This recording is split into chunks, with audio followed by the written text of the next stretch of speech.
بسم الله الرحمن الرحيم الحمد لله والصلاة والسلام على رسول الله وعلى آله وأصحابه أجمعين أما بعد ناظرین کرام السلام علیکم ورحمۃ اللہ وبرکاتہ۔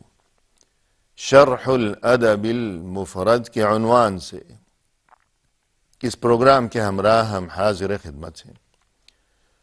اور اس سے قبل گزشتہ ملاقات کے موقع پر امام بخاری رحمہ اللہ کی یہ کتاب جس کا نام ہے الادب المفرد، اس کتاب کی شرح کے سلسلے میں جو گفتگو چل رہی تھی وہ یہ کہ باب نمبر 7 جس کا عنوان ہے عقوق الوالدین، یعنی والدین کی نافرمانی، یہاں تک ہم پہنچے تھے۔ اور اس میں سب سے پہلے وہ حدیث جس کا نمبر ہے اس کتاب میں 15 نمبر کی حدیث ہم پڑھ رہے تھے کہ عبد الرحمن نامی یہ شخص ہیں، یہ اپنے والد کے جن کا نام تھا یا جن کی کنیت تھی ابو بکرہ اور نام تھا نفیع ابن الحارث البصری رضی اللہ عنہ، تو ان سے یہ روایت کر رہے تھے کہ رسول اللہ صلی اللہ علیہ وسلم نے ایک موقع پر فرمایا کہ کیا میں تمہیں نہ بتا دوں کہ سب سے زیادہ بڑے بڑے گناہ کون سے ہیں؟ لوگوں نے عرض کیا تھا کہ اے اللہ کے رسول ضرور ارشاد فرمائیے۔ تب رسول اللہ صلی اللہ علیہ وسلم نے ان بڑے بڑے گناہوں کا تذکرہ کرتے ہوئے ارشاد فرمایا تھا کہ سب سے پہلے سب سے بڑا گناہ یہ ہے کہ الاشراک باللہ، یعنی اللہ کے ساتھ شرک کرنا، یہ سب سے بڑا گناہ اور ناقابل معافی گناہ ہے۔ کس طرح ناقابل معافی ہے اور کیوں اور دلیل کیا ہے، یہ ہم اس سے قبل گزشتہ ملاقات کے موقع پر مفصل ذکر کر چکے ہیں۔ اور اس کے بعد فوراً نمبر 2 جو سب سے بڑا گناہ ہے وہ آپ صلی اللہ علیہ وسلم نے فرمایا کہ عقوق الوالدین، یعنی ماں باپ کی نافرمانی کرنا۔ اور اس کے بعد یہ راوی فرماتے ہیں کہ وہ جلس وکان متکئا، کہ اتنا کہنے کے بعد یہ 2 باتیں بتانے کے بعد رسول اللہ صلی اللہ علیہ وسلم کی کیفیت یہ ہوئی کہ اب تک آپ صلی اللہ علیہ وسلم ٹیک لگائے ہوئے تھے، ذرا یوں آرام سے، جس طرح انسان جسے اردو میں کہتے ہیں نیم دراز تھے کہ کچھ بیٹھا ہوا ہو انسان اور کچھ ٹیک لگا کر لیٹا ہوا ہو پیچھے کی طرف، یوں اس کیفیت میں، یعنی آرام سے نیم دراز کی کیفیت میں تھے، نیم دراز تھے۔ لیکن اب کیا ہوا کہ آپ صلی اللہ علیہ وسلم اٹھ کر سیدھے ہو کر بیٹھ گئے، جیسے بہت ہی کوئی اہم ترین بات بتانے والے ہوں، یوں سیدھے ہو کر بیٹھ گئے اور فرمایا کہ الا وقول الزور، خبردار یاد رکھو کہ جھوٹی گواہی دینا، یعنی بڑے بڑے گناہوں کا تذکرہ فرما رہے ہیں آپ صلی اللہ علیہ وسلم، تو اسی تذکرے کے دوران آپ نے بڑی اہمیت کے ساتھ اور سیدھے ہو کر یہ بھی ارشاد فرمایا کہ الا وقول الزور، کہ خبردار یاد رکھو کہ جھوٹی گواہی دینا یہ بھی بہت ہی بڑا گناہ ہے، گناہ کبیرہ ہے۔ پھر مزید راوی فرماتے ہیں آگے کہ ما زال یکررھا، یعنی رسول اللہ صلی اللہ علیہ وسلم اس آخری بات کو کہ الا وقول الزور، کہ جھوٹی گواہی دینا، اس بات کو آپ صلی اللہ علیہ وسلم مسلسل دہراتے رہے، بار بار یہی ارشاد فرماتے رہے کہ الا وقول الزور، الا وقول الزور، یہاں تک کہ کیفیت کیا ہوئی، نوبت کہاں تک جا پہنچی کہ راوی کہتے ہیں کہ نوبت یہاں تک جا پہنچی کہ حتی قلت، میں اپنے دل میں یوں سوچنے لگا کہ لیتہ سکت، کاش کہ رسول اللہ صلی اللہ علیہ وسلم اب خاموشی اختیار فرما لیں، یعنی مجھے اپنے دل میں ترس آنے لگا رسول صلی اللہ علیہ وسلم پر، دل میں ترس آنے لگا کہ اتنی بار آپ صلی اللہ علیہ وسلم اور اتنی تاکید کے ساتھ بار بار اس بات کو دہراتے رہے کہ مجھے اپنے دل میں رسول صلی اللہ علیہ وسلم پر ترس آنے لگا۔ تو یہ 3 بڑے گناہ اس موقع پر اس حدیث میں رسول اللہ صلی اللہ علیہ وسلم نے بیان فرمائے، اور یہاں یہ اشارہ بھی ہو جائے کہ جو تیسری بات یعنی جھوٹی گواہی، یہ تیسری بات کہتے وقت رسول اللہ صلی اللہ علیہ وسلم کی یہ جو کیفیت ہوئی کہ اٹھ کر سیدھے ہو کر بیٹھ گئے اور بہت زیادہ اہتمام کے ساتھ یہ بات ارشاد فرمائی، اور جیسا کہ راوی کہتے ہیں کہ اس تیسری بات کو آپ صلی اللہ علیہ وسلم مسلسل اتنی بار دہراتے رہے کہ مجھے اپنے دل میں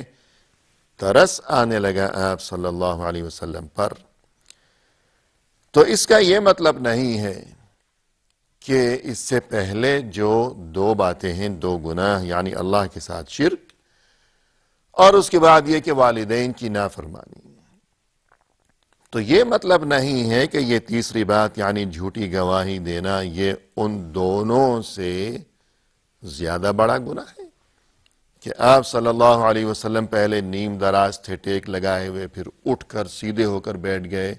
اور بار بار اسی بات کو دہرایا، تو یہ مطلب نہیں ہے کہ یہ تیسرا گناہ یعنی جھوٹی گواہی یہ ان دونوں سے یعنی شرک سے اور ماں باپ کی نافرمانی سے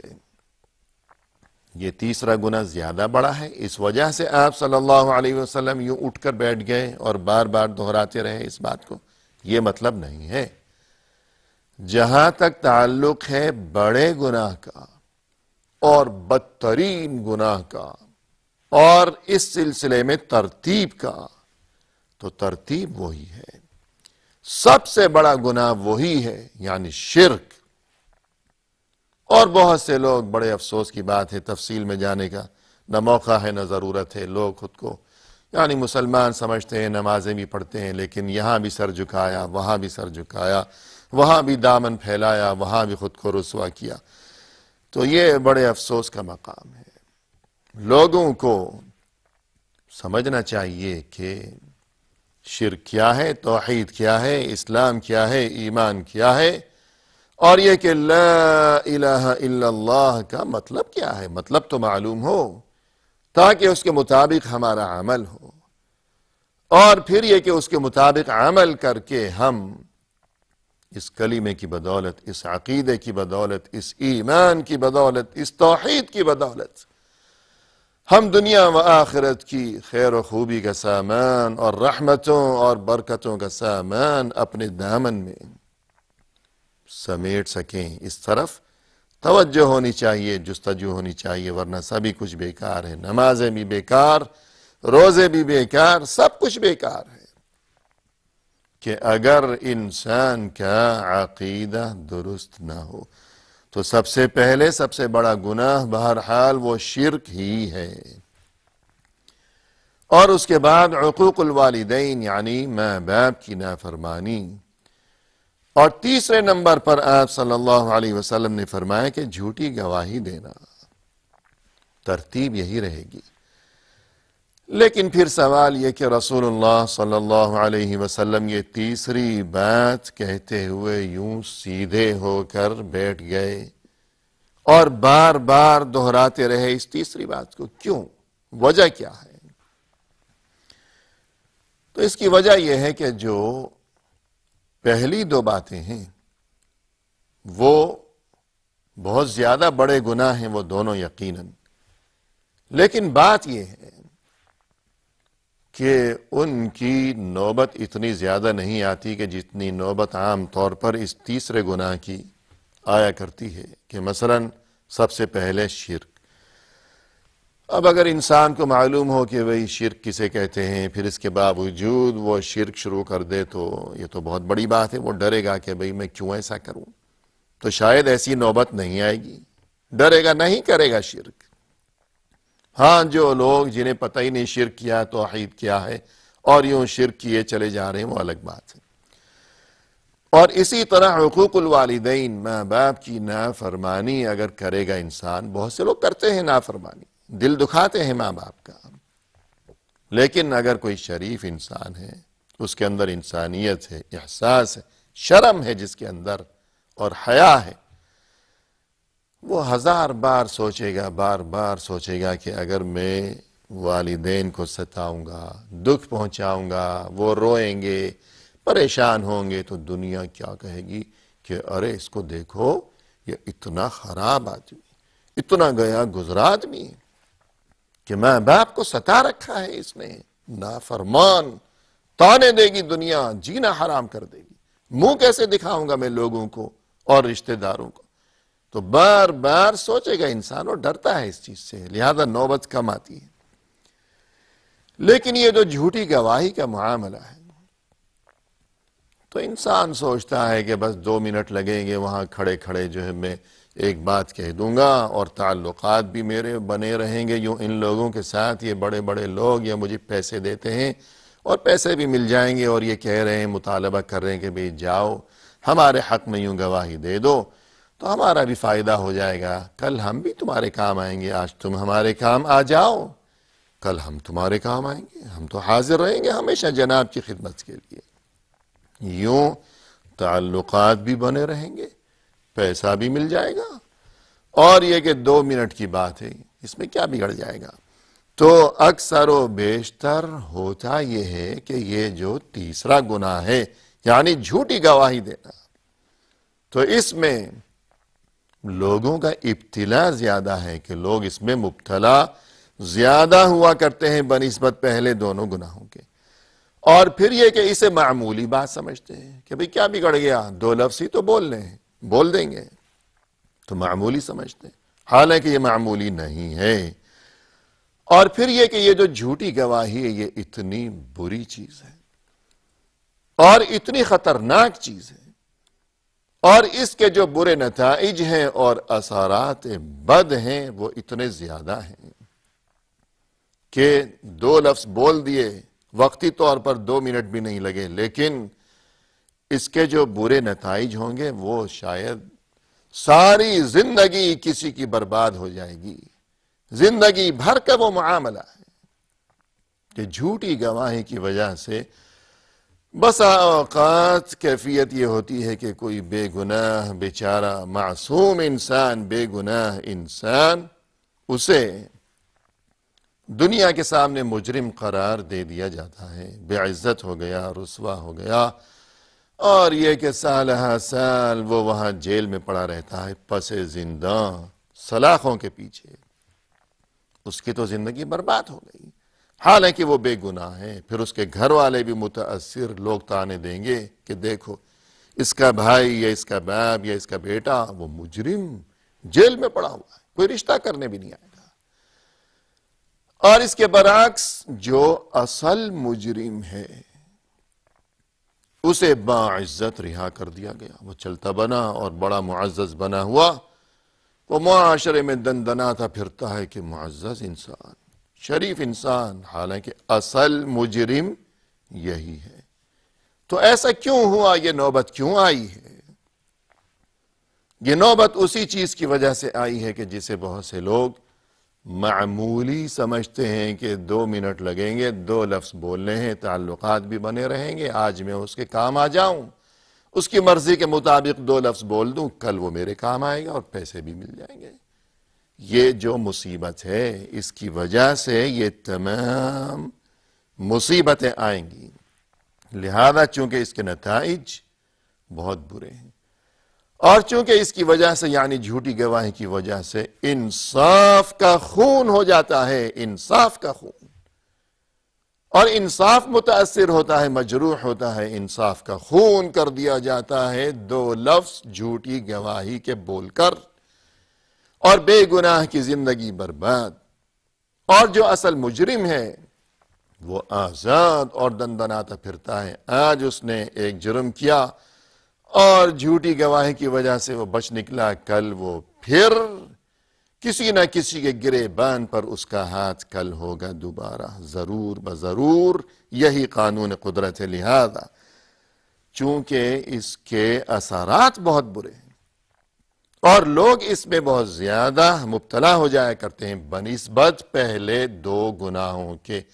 اس وجہ سے رسول اللہ صلی اللہ علیہ وسلم نے اسے بیان کرتے وقت اس قدر اہمیت کے ساتھ بیان کیا کہ سیدھے ہو کر بیٹھ گئے اور بار بار اس بات کو دہراتے رہے، اور اتنی بار دہرایا کہ راوی کہتے ہیں کہ مجھے اپنے دل میں رسول اللہ صلی اللہ علیہ وسلم کی اس کیفیت پر ترس محسوس ہونے لگا۔ تو ناظرین کرام، اللہ کے لیے میں آپ سے یہ بات عرض کرتا ہوں، بڑے اس درد کے ساتھ اپنے دل سے میں یہ کہتا ہوں کہ یہ کھیل تماشا لوگوں نے سمجھ رکھا ہے کہ جھوٹی گواہی کسی کی زندگی برباد اور مجرم آزاد، اور کل دوبارہ جو ہے کوئی اس کا نشانہ بن جائے گا۔ تو اللہ کا خوف کرنا چاہیے اگر ہم رسول اللہ صلی اللہ علیہ وسلم کے امتی خود کو سمجھتے ہیں، اور یہ کہ اگر ہم وہاں قیامت کے دن وہاں اللہ کی عدالت میں حشر کے میدان میں یہ تمنا اپنے دل میں لیے بیٹھے ہیں کہ وہاں